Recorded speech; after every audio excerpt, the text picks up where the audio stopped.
No, but let me repeat myself. Mr. Devins has to make an informed decision about who he wants as lawyers. He's now been sitting in our jail for 2,159 days.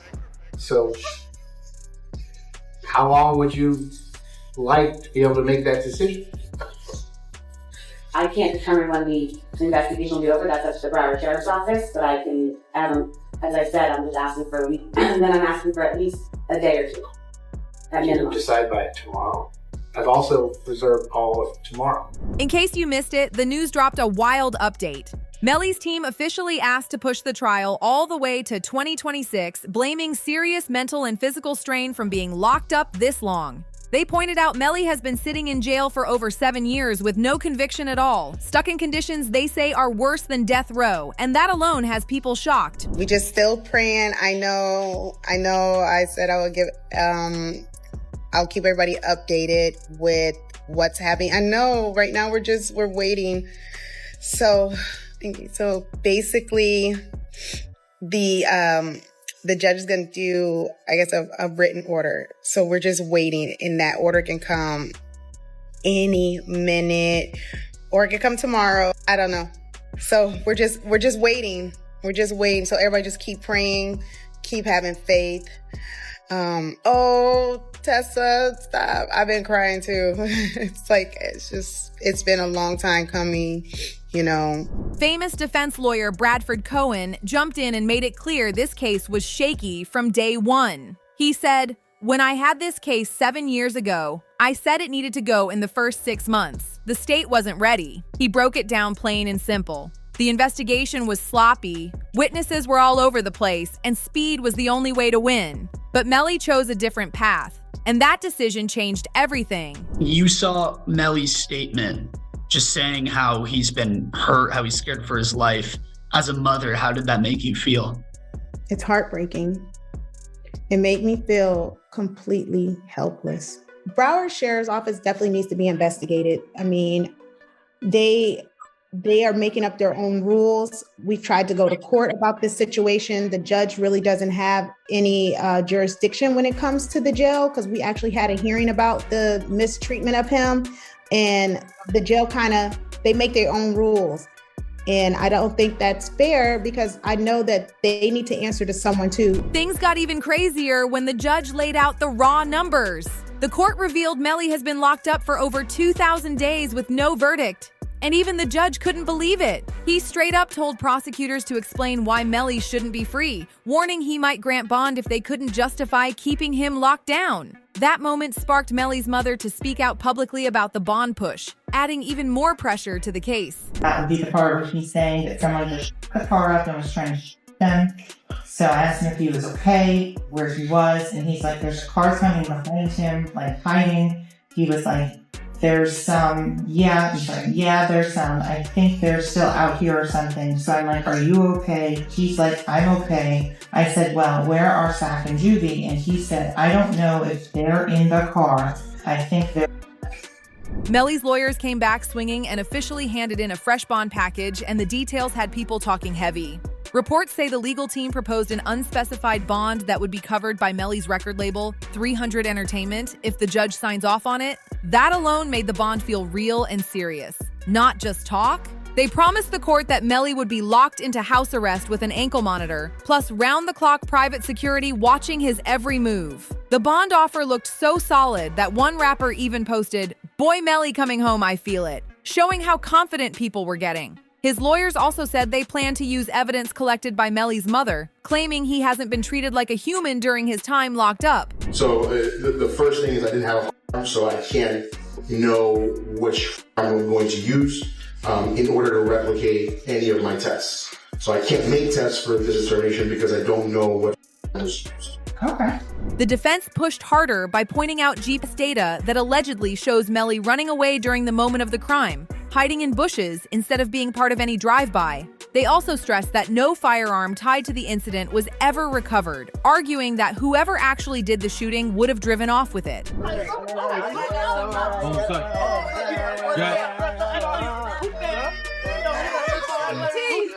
Melly still turned regardless of what happened this early morning.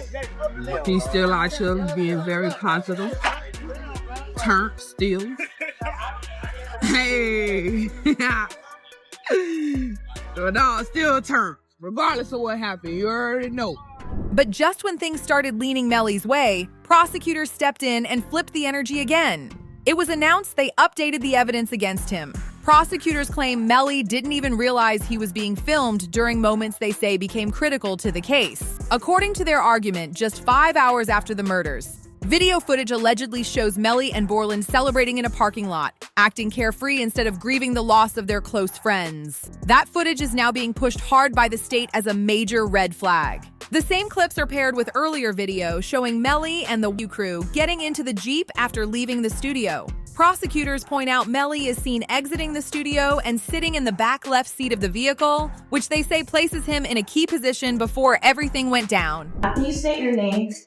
Your full legal name for the jury? Leon Phillips. Okay. And are you related to one of the kids in this case? Yes, I am. How's that? I'm his mother. And who is that? Christopher Thomas. Ms. Phillips, did you see who entered into the occupants who entered into that gray Jeep? Yes. Do you recognize where your son entered that gray Jeep? Yes. Which seat, if you can identify for the jury? He got in the back seat on the right-hand side. Did you recognize the individual that got into the back seat on the left side, the rear driver's side? Yes. And who was that individual? Janelle.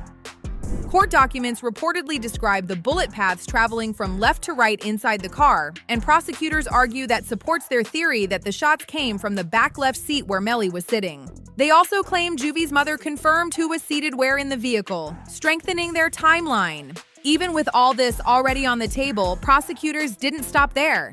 They kept repackaging evidence and presenting it again to the judge, while also working on potential cooperation deals with Borland and Melly's ex-girlfriend, hoping to flip them into witnesses against him as the pressure keeps rising. Melly's ex-girlfriend was originally supposed to testify in the very first Melly trial, but instead she dipped out of the country and stayed hidden outside the United States for nearly 3 years straight. When she finally came back to the States, authorities were already waiting, and she was immediately arrested by police. Mariah Hamilton is spending her first day at the Broward County Jail. She has no arrest record until now. U.S. Border Patrol agents arrested her at Miami International Airport Monday after she arrived on an international flight. Court records show Hamilton was ordered to testify in Demon's first trial in 2023. The judge only agreed to her release after making her sign a deal that legally forces her to testify in the upcoming Melly trial. Shortly after that, she posted on Facebook saying, "Thank you to my village. I love you so much. God's plan, not mine," making it clear this wasn't a move she wanted, but one she couldn't avoid. Now prosecutors say she's expected to testify about alleged witness tampering tied to Melly. State filing 6 new charges against Demons and 2 others who were allegedly involved. The charges include tampering with a witness, directing the activities of a criminal, solicitation or conspiracy to commit tampering, and unlawful use of a two-way communication device. Now, a couple of those charges actually carry a life in prison sentence if there's a conviction. Investigators reportedly went through her iCloud account and claim they found evidence they describe as disturbing, which they say supports that accusation. And this is where things get deadly serious, because witness tampering alone can carry a life sentence if proven in court. That means even if Melly were cleared of the charges involving Sack Chaser and Juvie, a witness tampering conviction could still put him away for life. Because of these claims, Melly hasn't been allowed to use jail phones for an entire year. My son has not been convicted of anything, and even other inmates that have been convicted or anything, they have the right to use a telephone. They have a right to just to be allowed to write letters to their loved ones, to receive their mail. They hold his mail, they don't give it to him. With officials saying they can't risk any further interference. That total communication shutdown has reportedly crushed his mother, who spoke out emotionally about it during a recent interview. But the real danger for Melly might come down to one person, Borland. Prosecutors believe Borland is the key, and they're pushing hard to get him to flip and put everything on Melly, especially since Melly already tried to shift blame onto Borland during the first trial. Those were his lives. Cortland Henry shows up at Memorial Hospital, Miramar, And you don't see him sitting there, but where you will see him sitting is in the driver's seat of a car, two bodies, car riddled with bullets. And when he shows up with a change of clothing, change of shirt, powder residue on his hands, evidencing that he had discharged a firearm. And he lies. He lies about where the incident occurred. He lies about how it occurred. And he lies about not having a phone. I think it was Miss Bradley herself who said, everybody has a phone in his pocket, not Cortland Henry. That move didn't sit right at all, and now it's coming back around full circle. The state has been leaning into claims that Borland has been lying to federal investigators from the jump. Prosecutors argue he's the one connected to gunshot residue, and that he was with Juvie and Sackchaser when they were killed, not Melly. They even brought in an expert witness who spoke in detail about residue allegedly found on Borland's hands, turning the spotlight straight onto him. So the right hand of Cortland Henry contained 0 particles characteristic of hot residue and two component particles. And the left hand contained 1 particle characteristic of hot residue and 1 2-component particle. Okay. And can you explain to us what that means? Basically, overall, there was hot residue present on the hands. Borland clearly wasn't feeling any of this. After Melly was granted a mistrial, Borland tweeted, "Mind games don't work on people like me," followed by a handshake emoji, which many people took as a signal that deal talks might already be happening behind the scenes. Here, and you can try them together. It is to the benefit of the state to try them together. It just more efficient. You don't have to do things again and again. Do it all at once, and also you get a better chance of having them incriminate each other during the trial. It benefits the defense to sever it. That way they can point the finger at each other and get away with it. So this is what's going on. But I don't think it should be automatically severed because the state is seeking a penalty for Melly, because it's only the penalty phase of the trial that would be different, not the guilt phase. The guilt phase is the same. They're both capital crimes. You're seeking the penalty on one, not the other, but that goes into the second part of the trial, the penalty phase, only if Melly is found guilty. Now, prosecutors are reportedly trying to tie Borland and Melly together again in the retrial, because that makes it way easier to pressure Borland into cooperating. If Borland is staring at murder charges for something he believes he didn't do, he's not just going to accept a life sentence quietly. On top of that, the state plans to use Borland's interrogation from the night of the incident. Okay, tell me what happened. Man, I was playing music, getting off the exit. I was already getting sleepy, almost home, you know what I'm saying? And like, just out of nowhere, like, I just heard, you know what I'm saying? So, and I ducked down, you know what I'm saying, in the car, and I almost crashed the car. Let me back you up a few minutes. Where were you coming from? I was coming from the studio, from Fort Lauderdale. Fort Lauderdale studio. Which way did you take? I took I-75, 595 to 75. Yeah. Then you took 75 south. But by this point, it was obvious Borland's story wasn't lining up with the evidence found at the scene. Investigators caught clear gaps and contradictions, making it harder for his version to hold weight the longer the interview went on. The pressure was heavy and the cracks were starting to show. I told y'all the story and that's it, bro. I don't even talk about it no more. Like, cause I told y'all. Like, I don't know. Okay, just so you know, all right, because you're saying, well, I don't want to talk anymore. There's going to be a lot more questions. There's, and we're not trying to piss you off. The thing is, we don't know your friends. Yeah. So the reason we have to ask all these questions, because the more we know about your friends, your lifestyle, your friend's lifestyle, your friends, his friends, and the circumstances surrounding today, the more, the easier it's going to be for us to try and solve this. To keep control of the room, the officer reset the conversation and switched lanes. He started asking about basic details from earlier that night, how Borland was driving, whether he hit anything, and what happened minute by minute. Those questions weren't random. They were meant to lock him into a timeline and catch more slip-ups. And I'm driving, ducking for my life, trying to make sure I don't get hit. and you telling me you telling me about shit. I don't know. You know what I'm saying? I'm trying to make sure I don't get hit. I'm driving. I'm trying to make sure I don't get hit. You know what I'm saying?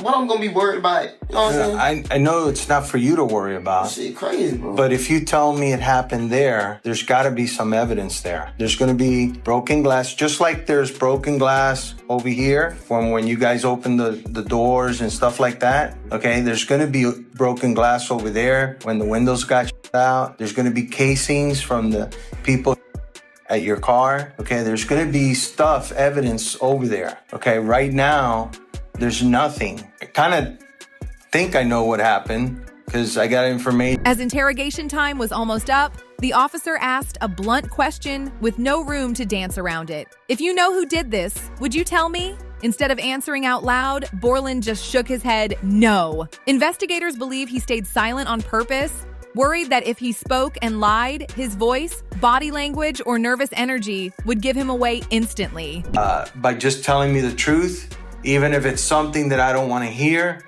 but I respect the truth rather than BS, okay? And a simple question. If you knew who did this, okay? You may or may not know. If you knew who did this, would you tell me? It's either a yes or no question. Answer. Honestly. Yeah, honestly. The truth. You wouldn't? Because I wouldn't want to be a part of that. I wouldn't want to be. And that right there is why this case is still exploding years later. If you're locked in on this story, make sure to like, subscribe, share this video, and drop your thoughts in the comments. Let me know what you think is really going on, and I'll see you on the next one.